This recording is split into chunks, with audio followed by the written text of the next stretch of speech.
Your recent announcement on building the new Nvidia Taiwan HQ, also known as the Nvidia Constellation, has generated a lot of excitement. Is that right? Is that right? Yes, indeed. We've been here for so long. How come everybody's excited? I think it's the scale that we are looking at, especially when we bring up AI infrastructure and AI factories, because we are talking about this whole holistic kind of model that we are looking at right now. But I'm just curious, what kind of talent you are looking to recruit from Taiwan and rest of the world? Like I said, we've been in Taiwan a long time, and we have a lot of great employees here. The last couple of years, the number of partners we have here in Taiwan has grown tremendously. They've grown tremendously in helping us manufacture our technology. Our technology went from chips, GPUs. The Grace Blackwell systems are 2 tons, not a few ounces. It's 2 tons, 1.2 million parts. It's incredible. Each system is $2 to $3 million.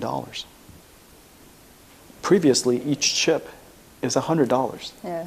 So the things that we're building has changed tremendously, and the number of partners here in the Taiwan ecosystem that is necessary to support us, and we're so proud of them, and they've done such a great job for us.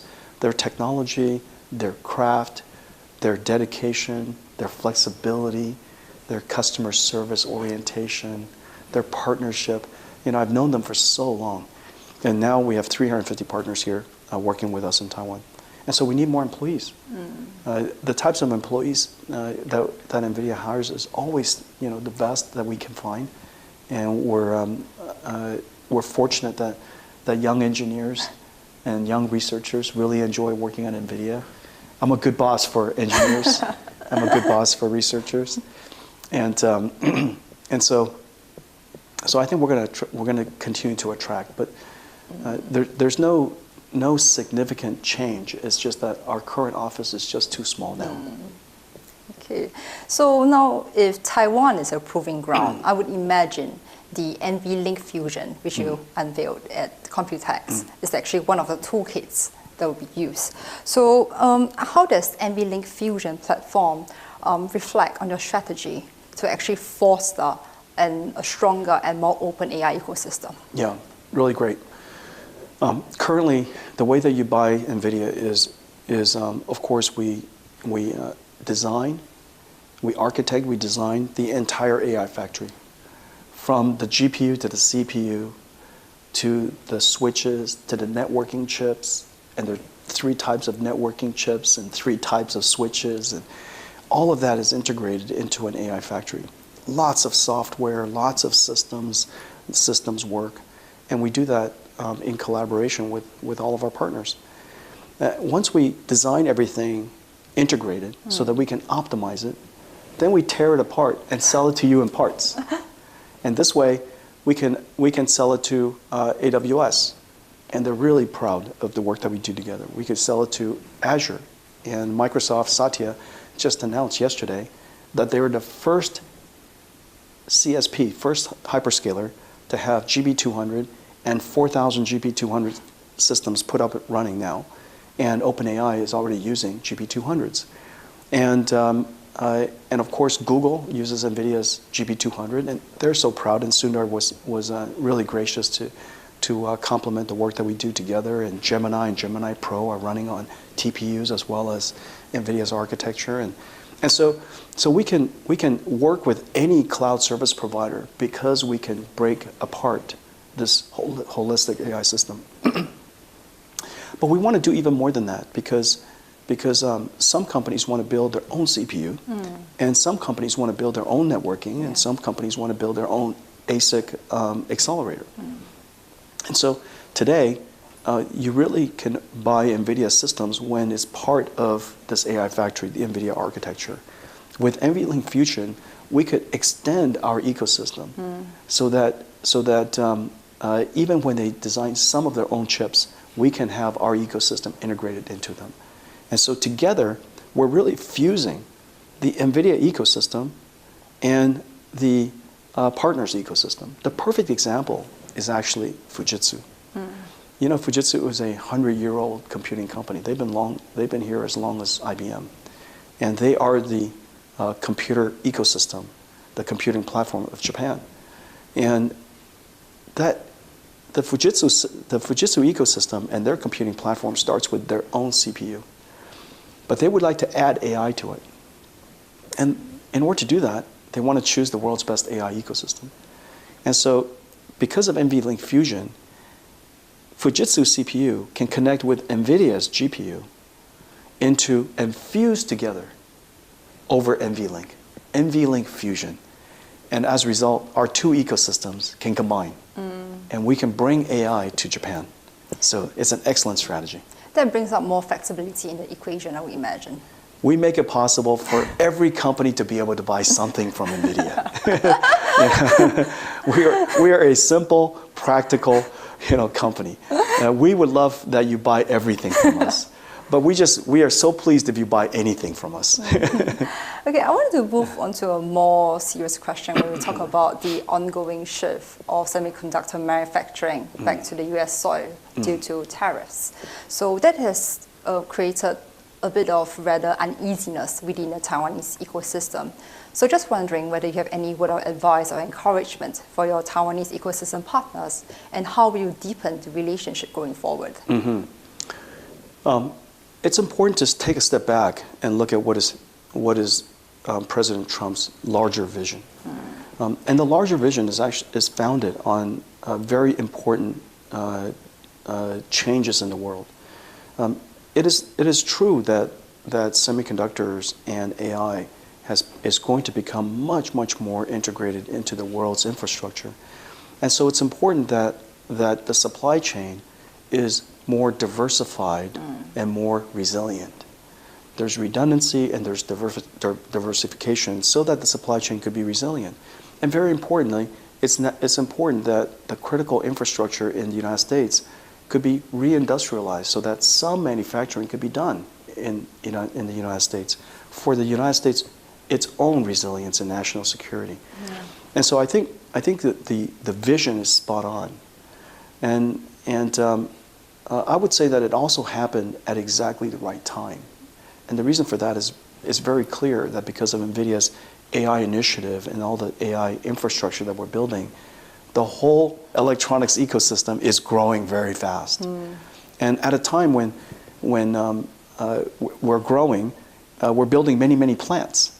And so NVIDIA's industrialization or manufacturing in the United States allowed us to bring our partners to the United States so that they could expand their footprint. So now TSMC can expand their footprint in the United States. Foxconn, Wistron, Amkor, SPIL. We're bringing our partners and expanding their opportunity in the United States. Meanwhile, the consumption here in Taiwan is still so high and it's continuing to grow. And so the timing is right. The timing is just right. We're going to have plenty of growth. So you expect to see growth on both sides in that sense? Yeah, I expect to see growth, very, very high growth on both sides. One thing is that you mentioned previously that NVIDIA is going to build up to $500 billion of AI infrastructure on US soil. Just wondering whether you can further elaborate on how this could be done. Well, $500 billion, if you look at NVIDIA today, it would not be surprising if we're already a couple of $100 billion company. And over 4 years, $500 billion is not unlikely. The world is going to build over the next 10 years many $1 trillion worth of AI factories. The build out has only just begun. And you can test it. It's very easy to, in fact, test this assumption. If you look at any data center today, it's very traditional. You walk into every data center, it's very traditional. And yet, and anywhere, here in Taiwan, anywhere in the world, you just walk into a random data center and you see it's very traditional. General purpose computers, CPUs, the old way. And we know that the new way is going to be AI. And so the world has 60 years of computing infrastructure that has been built that is now reset. So we have 60 years to rebuild, hopefully in the next 5 to 10 years. So over the next 10 years, the amount of AI infrastructure we have to build is extraordinary. utterly shocking. But on top of that, we're going to build AI factories. And so the combination of the reset of the way computing is done and also building these new AI factories, we're going to see fairly significant growth opportunities, for these factories over the years. The United States aimed to build an all-American-made supercomputer in the US. And beyond hardware, it also required talents, I would believe. So do you think that the US will be able to continue to attract and retain top talents and people needed to do this job well? Well, first of all, the United States is the land of extraordinary talent. Yeah. And I was born in Taiwan. My father had a vision that we would build our lives in the United States. And the opportunities that I was able to receive and all of my colleagues that I'm surrounded by and the vibrant entrepreneurial innovation, pioneering spirit of Americans cannot be ever underestimated. And I think America remains an extraordinary place. And I have the opportunity to travel the world. The talent in the United States is unparalleled. The ambition is unparalleled. And so when President Trump decided to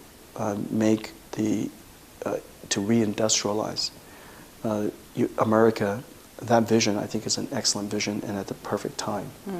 And I think the challenge is real. The fact of the matter is, the United States had stopped manufacturing for quite some time. And so that is a real challenge.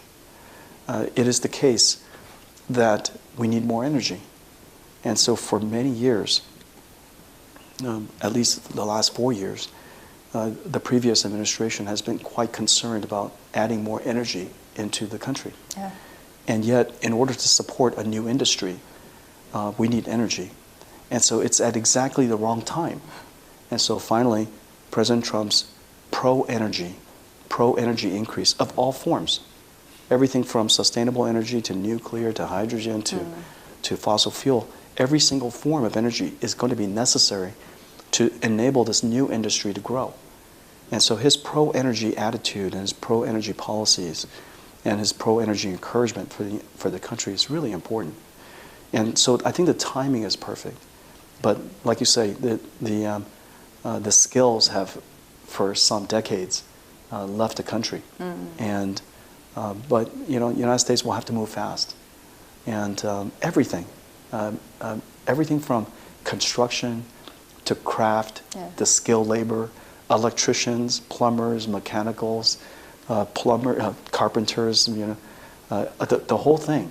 We're going to need a lot of skilled labor in the United States. Probably, if I were to guess, several 100,000 in the near future to support all the AI factories we have to build. And so that's a great opportunity. I want to continue this conversation on, because you have been traveling a lot recently, engaging various governments, especially on when we talk about infrastructure development. So I'm going to move on to China right now. So given the current additional export controls, how would Nvidia navigate its relationship with the Chinese AI market and your partners there?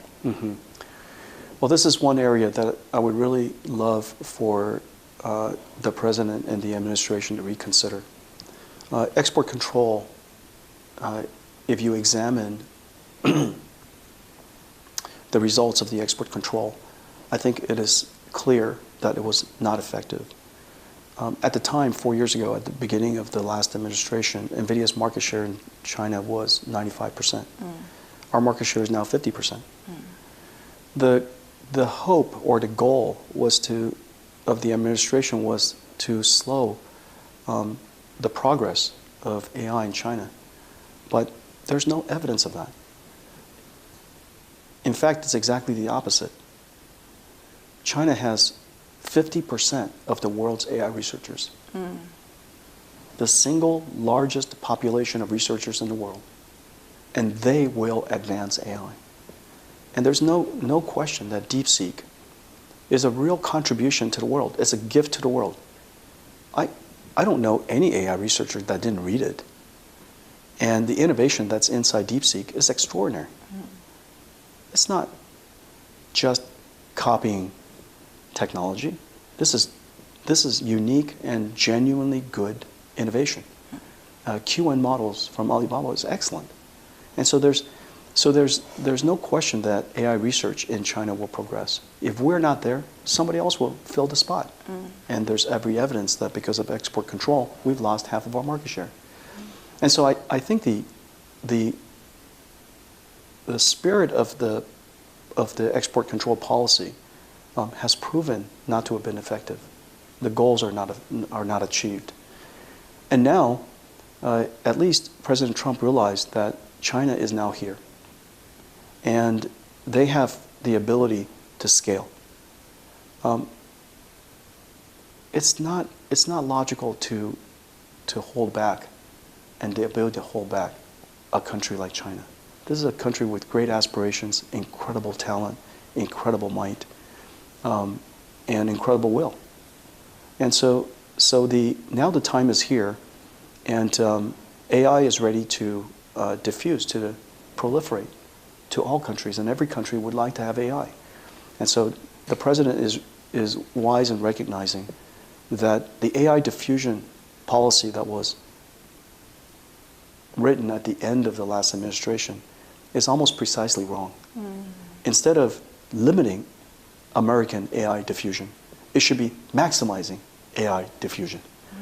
And the export control, we should recognize that China has the world's largest population of AI researchers. And we want Chinese AI researchers, every AI researcher on the planet, to develop on American technology. Because if not, what gets diffused around the world is not going to be American technology. And so I think it's sensible that AI diffusion, the reversal of the AI diffusion policy, would go hand in hand with the reversal of export control. It is not so at the moment, but I hope that it would change. Are there new tailored solutions for Nvidia for the China market, and how do you ensure continued partnership and growth there? Well, the export control is not a sanction. It's just an export control. The export control specifies limits. Yeah. President Trump has been very clear that he would like Nvidia to sell as many chips as possible around the world. But it obviously has to comply with policies. And so in the case of H20,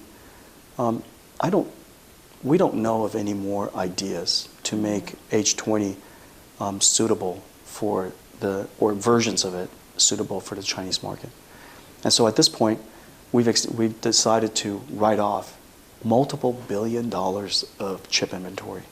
Now, to put in perspective, most semiconductor companies is only a few $1 billion. We're going to write off the equivalent of entire semiconductor companies in just one quarter. And so it's very painful. We've lost a lot of money. And the revenue opportunity that it was going after is going to cost the United States a lot of taxes and cost Nvidia a lot of revenues. But it is what it is. And so currently what we're trying to do, there's very limited options now.